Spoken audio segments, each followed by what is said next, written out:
Did you know a man once murdered his wife and baby daughter, then calmly drove past their bodies to catch a flight out of the country?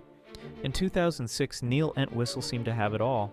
This British computer expert had moved to Massachusetts with his beautiful wife Rachel and baby daughter Lillian. But behind the perfect family photos was a man drowning in secret debt.